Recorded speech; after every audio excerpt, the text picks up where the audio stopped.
આ પાવડર માથાના વાળથી લઈને પગના નખ સુધી ફાયદાકારક છે.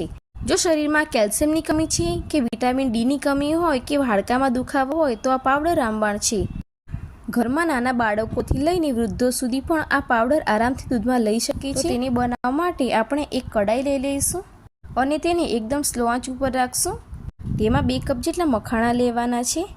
મખાણામાં ભરપૂર માત્રામાં કેલ્શિયમ, ઝીંક, મેગ્નેશિયમ અને કપોર હોય છે.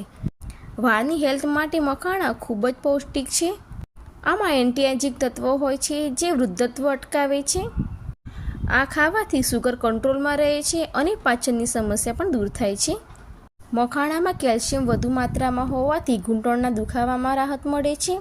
આ ખાવાથી તણાવ પણ દૂર થાય છે, જેનાથી ઊંઘ પણ સારી આવે છે અને શરીરમાં સ્ફૂર્તિ પણ રહે છે.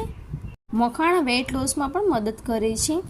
3 મિનિટ શેકાયા પછી મખાણા રોસ્ટ થઈ ગયા છે. હવે આપણે તેને બીજા વાસણમાં લઈ લઈશું અને ઠંડા થવા દઈશું. હવે અડધો કપ જેટલા શેકેલા ચણા લઈશું. ચણા શરીરમાં હિમોગ્લોબિન વધારે છે. શરીરમાં હિમોગ્લોબિનનું પ્રમાણ ઓછું હોય તો થાક વધુ લાગે છે. આથી શેકેલા ચણા બાળકોને અને સ્ત્રીઓને જરૂર આપવા જોઈએ. શેકેલા ચણામાં આયર્નની માત્રા ભરપૂર હોય છે. ચણા શેકેલા જ હોવાથી તેને 1 અથવા તો 1.5 મિનિટ સુધી શેકવાના છે. આપણા ચણા હવે શેકાઈ ગયા છે. ચણાને પણ હવે મખાણા સાથે બીજા વાસણમાં લઈ લઈશું અને તેને બાજુ ઉપર ઠંડા થવા મૂકી દઈશું. હવે તેમાં અડધી વાટકી બદામ, અડધી વાટકી કાજુ અને અડધી વાટકી અખરોટ ઉમેરી દઈશું. બદામમાં ફાઇબર, પ્રોટીન, વિટામિન ઈ અને મેગ્નેશિયમ અને કેલ્શિયમ જેવા પોષક તત્વો હોય છે, જેનાથી વજન કંટ્રોલમાં રહે છે અને બાળકોની યાદશક્તિ તેજ કરે છે. અખરોટ એ કોલેસ્ટ્રોલ ઘટાડે છે, સાથે ડિપ્રેશન, આંખોની કમજોરી, હાઈ બીપી, ડાયાબિટીસ વગેરે જેવી બીમારીઓને ઓછી કરે છે. અખરોટ ખાવાથી બ્રેઇન પાવર વધે છે. આથી અખરોટ એ બાળકો માટે ખૂબ જ ફાયદાકારક છે. ડ્રાયફ્રૂટ્સ એ હેલ્ધી ફૂડ છે જે કમજોરી અને થાક દૂર કરે છે.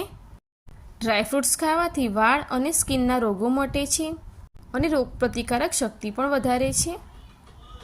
ડ્રાયફ્રૂટ શેકાઈ ગયા પછી મેં આમાં 2 ચમચી મગજતરીના બી અને 2 મોટી ચમચી ખસખસ ઉમેરી છે. મગજતરીના બીજ આયર્ન અને ખનિજથી ભરપૂર હોય છે. તેમાં પ્રોટીન, ફેટી એસિડ્સ, મેગ્નેશિયમ, ઝીંક જેવા પોષક તત્વો હોવાથી શરીરની રોગપ્રતિકારક શક્તિ વધારે છે. જ્યારે ખસખસમાં વધુ માત્રામાં કેલ્શિયમ, થાયમિન અને મેગ્નેશિયમ હોય છે. સાથે સાથે તેમાં ઓમેગા 3 અને ફેટી એસિડ્સ રહેલા હોય છે. આથી તેનો પણ ઉપયોગ કરવો જોઈએ.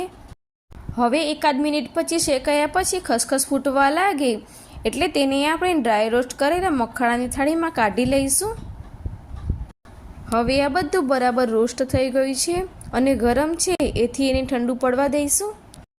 હવે આપણે એક મિક્સર જાર લઈ લઈશું અને તેમાં ઠંડા પડી ગયેલા મખાણા ઉમેરીશું અને તેનો બારીક પાવડર બનાવી લઈશું.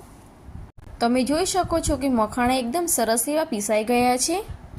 તો હવે તેમાં બાકીના ઇન્ગ્રેડિયન્ટ્સ પણ એડ કરી દઈશું.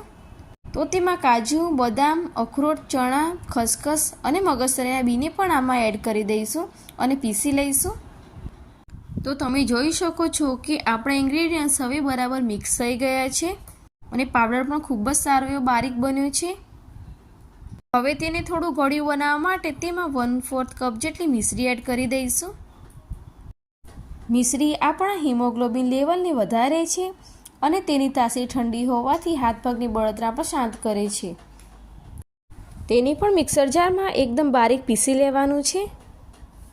તો આ રીતે બારીક પીસાઈ ગયા પછી આપણું પ્રોટીન, કેલ્શિયમ અને વિટામિનથી ભરપૂર એવો પાવડર તૈયાર થઈ ગયો છે.